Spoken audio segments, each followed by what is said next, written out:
네, 2019년 7월 11일 목요일 장 마감 방송 하도록 하겠습니다. 자, 오늘은 옵션 만기일이었는데요. 종가까지 큰 변동성을 보이지 않고 차분히 움직인 편이었습니다. 그만큼 미리 많이 내려왔고, 지금은 이제 막판 옵션 변동성 움직임에 의해서 거기에 맞춰서 이제 종가가 형성되고 그런 정도의 모습을 보였습니다. 그러니까 평상시 옵션 만기일보다는 변동성은 상당히 작아졌고, 오늘 같은 날 공포 지수도 굉장히 많이 내려갈 수 있는 모습을 보였을 겁니다. 그러니까 평상시 옵션 만기일에 비해 변동성 지수는 내려와 있죠. 어쨌든 막판에 이제 당연히 옵션 만기일이기 때문에 막판에 이런 공포지수, 변동성 지수가 유동을 쳤지만 그래도 전반적으로 공포지수 자체가 낮아졌다, 변동성 지수가 낮아졌다, 변동성을 많이 옵션 만기를 답지 않은 모습을 보였습니다. 당연한 거예요. 많이 내려왔기 때문에. 근데 이제 막판에 이제 어쨌든 그 와중에도 옵션은 개인들이 이길 수가 없다고 말씀드렸죠. 항상 어쩌다가 이제 이기는 경우가 있어도 결국에는 외국인들이 종합적으로 승리를 합니다. 막판에 이제 포지션이 또 외국인들이 272, 이거 선물 기준으로 272.5 라인 근처에서 마감을 시켜놓은 게 또 여기에 외국인들이 설정을 해놓은 거예요. 참 막판에 개인들은 이 포지션을 제외한 양쪽으로 다 열어놨어요. 개인들도 돈을 많이 썼습니다. 옵션 오늘 정말 매매 많이 하더라고요. 양쪽으로 어디에 갖다 놔도 먹을 수 있게 만들어놨어요. 단 선물 요거 이 지금 요거 기준 보이시는 거 272.5 근처를 제외하고, 거기를 제외하고 개인들도 많이 먹을 수 있게 설정을 해놨어요. 개인들이 하여튼 딱 그 구간만 제외하고는 많이 베팅을 해놨습니다.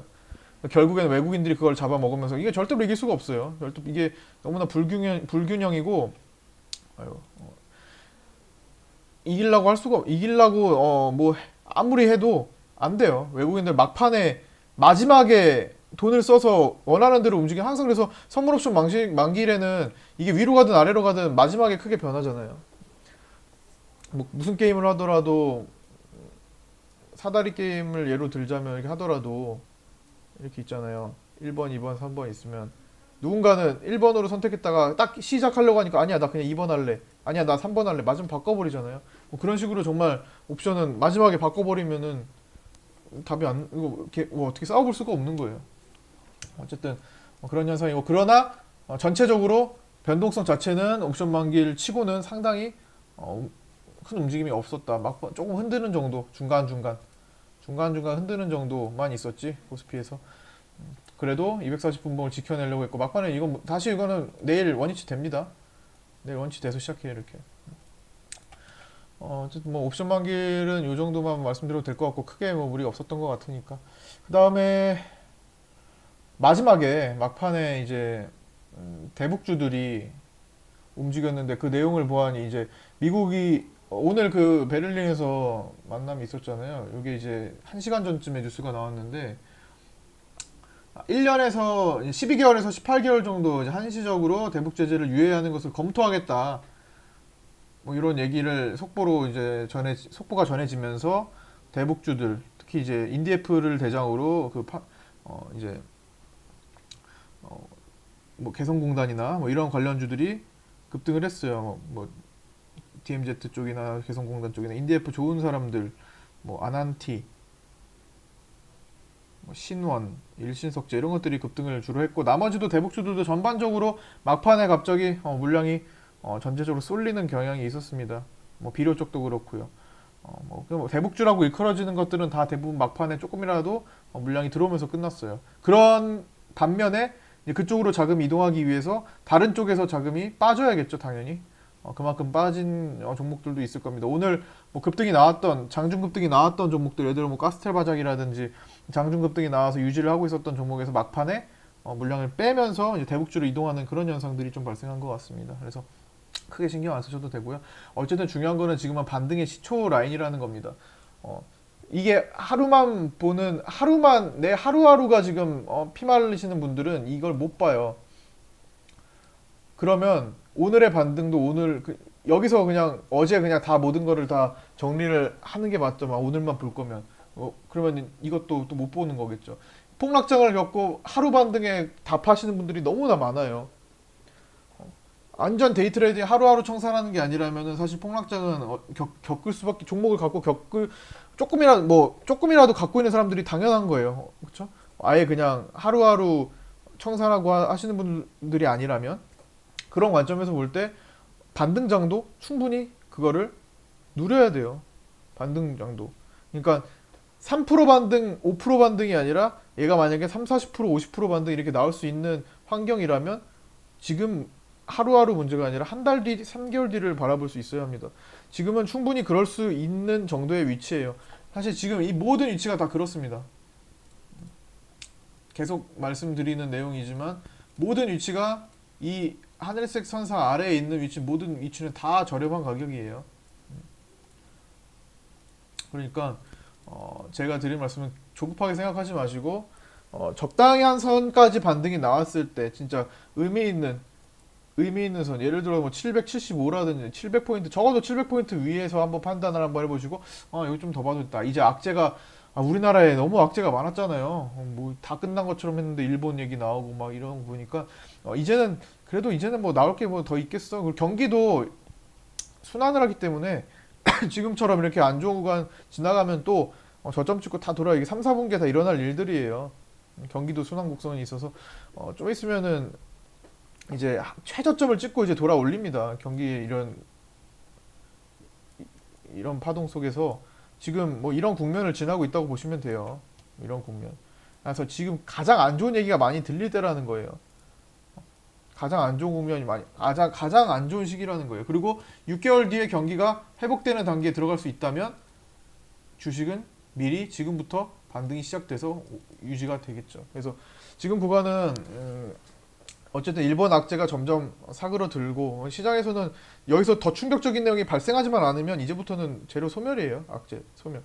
새로운 것들이 발생하지만 않으면 됩니다. 근데 뭐 더 나올 게 뭐 크게 있을까요? 저는 뭐 여기서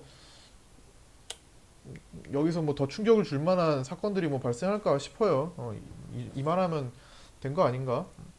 그래서 물론 이렇게 수직으로 올라올지 아닐지 모릅니다. 어제 이제 다행스러운 것은 엊그제 음봉을 덮어내서 그나마 다행인 건데 이거 덮어냈고 깔끔하게 이틀 합쳐버리면은 여기까지 올라오는 거잖아요. 이렇게 깔끔하게 덮었단 말이에요. 이틀 합쳐버리면.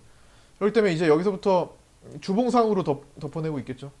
보시면 주봉상으로 밑구리 잘 달고 주봉상의 양봉 전환은 힘들겠지만 다음 주에 양봉으로 강하게 치고 달릴 수도 있습니다. 이런 식으로 어쨌든 이 음봉 하나를 덮어냈다는 것은 일단 지금 마음을 좀 편안하게 두셔도 상관은 없다는 겁니다. 물론 여기서 이런 식으로 음봉을 줄 수 있어요. 또 이렇게 밀릴 수 있습니다. 요새는 워낙 시장에 악재가 많은 시기이다 보니까 반등이 이런 식으로 하락 구간을 형성할 수가 있어요. 오르락 내리락. 반등이 나오는 것처럼 보였지만 또 음봉으로 내일 또 음봉이 줄 수 있다는 겁니다. 월요일까지도. 이런 식으로 계속 반복을 할 수 있어요. 연말에 보였던 것처럼. 그러다가 어느 순간에 자리 잡고 올라가는 거예요.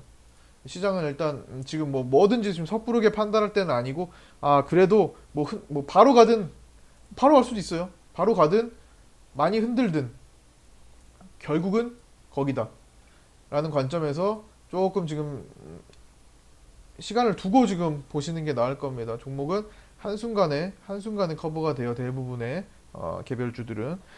대북주들도 이제 일단 호재가 일단 하나 발생했고 앞으로도 악재보다는 호재에 초점이 맞춰져 있을 거예요. 너무나 악재가 좀 대북적인 것도 그렇고 작은 호재에도 이제 크게 이렇게 반응합니다.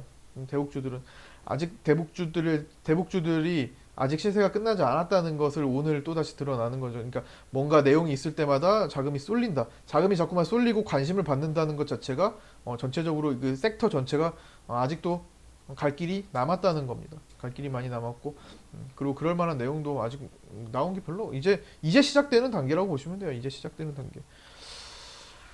그래서 뭐 대북주를 갖고 보시든 비대북주를 갖고 보시든 시장 전반에 걸쳐서는 조금 좀 긴 호흡으로 좀 보실 때고 좀 장기적으로 시장은 결국엔 또 이런 파동을 만들어냅니다.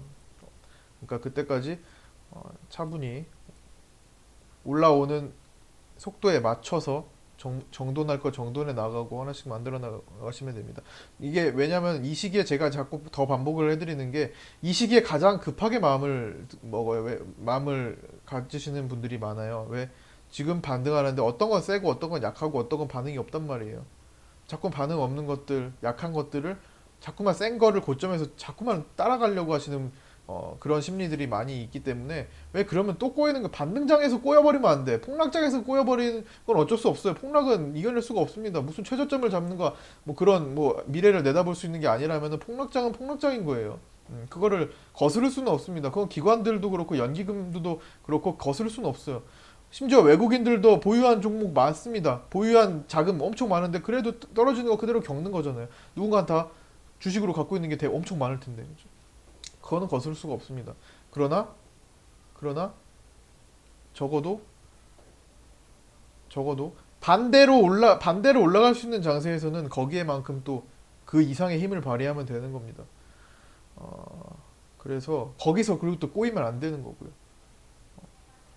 반등장에서 오히려 역으로 꼬여버리는 것들을 특히나 지금 오늘 같은 날에 예를 들어서 뭐가 있을까? 이런 것만 들고 계시지 않으면 돼요. 예를 들어서 오늘 같은 경우는 오늘 한 5% 이상, 10% 이상 떨어진 것 중에서 대표적으로 뭐가 있을까? 7% 이상. 이원 컴포텍. 오늘 같은 날 이원 컴포텍을 들고 있는 것만 아니면 됩니다. 주식을 볼까? 이런 예를 들어 이런 거예요. 반대로 가잖아요. 이미 다 시장이 안 좋을 때 올라갔던 걸 하지 마시라는 거예요. 자꾸만. 시장이 안 좋을 때 올라갔던 거는 시장이 좋을 때 반대로 떨어집니다. 그게 열의 여덟 아홉이에요. 대부분은 그렇게 돼요. 그것만 아니면 돼요. 그러니까 시장이 안 좋을 때 폭락할 때 같이 떨어졌던 것이 지금 시기에서 더 올라가는 게 있는 거지 시장보다 더 올라가는 것이 있는 거지 시장 안 좋을 때 혼자 나몰라라 올라갔던 종목들은 시장이 반대로 반등할 때는 당연히 물량이 나와요. 얘네들 여기서 팔고 돈 먹었잖아요. 먹고 여기서 팔고 같이 올라가는 종목으로 다 이동하기 때문에 얘네들은 안 돼요. 순간적으로 꼬시는 반등 정도는 나올 수 있겠지만 결국에는 이런 것에서는 실패할 수밖에 없습니다. 얘 말고도 또 많죠. 샘코는 뭐 당연한 거고. 샘코 오늘 살짝 올라왔다. 오늘도 문자 뿌리더만요. 오늘도 사라고 하더만요. 대체 여기서부터 계속 사라고 하는 거죠. 이 비중 꽉꽉 채우려고 하는 거예요. 그러니까 완전히 그냥 이게 어떻게 보면은 더 악질이죠. 차라리 올라갔다가 아예 그냥 하한가 꽂고 그냥 막 점한가 하고 이렇게 되면은 사람들이 팔 생각을 하지. 사람들이 이거는 아니다. 이건 팔아야겠다. 빨리 최대한 나오려고 노력을 하지. 이거는 주는 듯 하한가도 뭐 주는 듯 마는 듯 하면서 하한가 한 번 안 주고 가잖아요. 반등 나오는 척 그리고 또 내리고 반등 나오는 척 내리고 이게 더 나빠. 이거는 비중을 계속 채울 수밖에 없어요. 이거에 매달리는 사람들은 문자 보고 샀던 사람들은 이거 계속 비중이 10%, 20%, 30%, 40%, 50% 심지어 100%를 갖고 있는 사람도 있을 거예요. 이게 정말 더 악질인 겁니다. 사람들이 팔아야겠구나라는 생각을 하는 사람도 있겠지만 아닌 사람도 존재해요. 같이 공존합니다. 이거 더 무서운 종목이죠. 살짝 꼬셔요. 이것도 이렇게 될 거예요. 이런 무서운 종목 이런 것만 아니시면 된다는 겁니다. 지금은 같이 내려갔던 것 정말 많이 망가졌던 거 예를 들어 뭐 바이오 중에서 많이 망가졌던 거 이런 것들 차라리 이런 걸 붙들고 있는 게 나아요. 같이 망가졌던 거 이거 올라가는 거예요.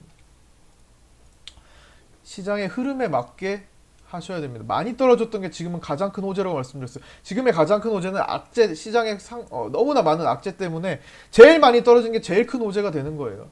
반대로 혼자 나몰라라 올라간 것들은 여기서 당연히 떨어지는 게 많을 수밖에 없습니다. 그래서 그런 것만 아니면 됩니다. 그런 것들은 제가 제어를 해드릴 테니까 나와야 될 것들은 나왔는데 지금은 대부분 나와야 될 게 아니라 만약에 올라갔다가 이건 높았던 것 같다. 그런 거는 다른 내용이 있는 거예요. 무슨 정치적 내용이 있거나 그거를 그 시기에 더 가야 되는데 뭐 한참 멀었다거나 뭐 그런 것들은 이제 판단하기 나름인 거니까요. 기본적으로 혼자 나몰라라 안 좋은 장에서 올라갔던 것은 일단 지금 시기엔 피하셔야 됩니다. 반등장에서는 이건 반드시 이거는 언제나 이거는 시대가 바뀌어도 똑같아요. 트렌드가 바뀌어도 똑같습니다. 자, 그리고 대북주들은 뭐 좋은 소식이 났는데 이게 내일도 이어질지 주말 지나서 뭐 다음 주까지 쭉 이어질지 그거는 뭐 내일 보면서 판단할 문제고 어쨌든 간에 시세는 남아 있을 것 같으니까 적당히 저점 구간에서 분할로 한번 없으신 분들은 뭐 관심을 가주셔도 될 것 같고 있으신 분들은 거기에 맞게 대응을 해 나가시면 될 것 같습니다. 어쨌든 지금은 시장은 굉장히 싼 위치에 있다. 이거 하나 가지고 가면 될 것 같아요. 다음에 뭐 볼 거는 많이 없네요. 오늘 수급적인 측면은 이제 코스닥은 외국인들이 팔았고 코스피만 조금 집중해서 샀습니다. 보시면 외국인들이 또 종가까지 코스피를 좀 많이 땡겨놨는데 떨어뜨리면서 샀네요. 떨어뜨리면서 외국인들이 샀고 내일부터 무난하게 움직일 것 같아요. 뭐 내일 금요일이고 내일 출렁임을 준다면 여기 시장을 내일 만약에 코스피 내일 만약에 음봉으로 12월 달처럼 준다면 이 박스를 좀 만들면서 바닥을 다지겠구나 이렇게 생각하시면 되고요. 그래도 여기가 바닥이겠구나 이렇게 생각하시면 되고 진짜 여기서 쏟아낼 수도 있어요. 그래도 이게 여기가 바닥이구나 생각하시면 되고 그렇게 안 준다. 그러면 이게 끝났다. 요거는 이제 다 나왔다고 보시면 됩니다. 여기서 한 번 더 각도를 세워버린다면 이것까지 덮어낸다면은 쉽지는 않아요. 여기에 매물이 많이 형성돼 있어서 쉽지는 않습니다만 만약에 진짜 거기까지 나오는 분위기로 이렇게 간다. 이거다. 생각하시면 됩니다. 어쨌든 중요한 거는 떨어질 날보다 올라갈 날이 더 많다는 겁니다. 이제는 그것만 가지고 가시면 돼요. 포기하지 마시고. 자, 마치도록 하겠습니다. 수고 많으셨고요. 내일은 금요일이네요. 내일 뭐 무난하게 지나갔으면 좋겠습니다. 옵션 만기일 끝나고 금요일이니까 또 천천히 하나둘씩 보도록 하겠습니다. 자, 수고 많으셨고요. 내일 뵙도록 할게요.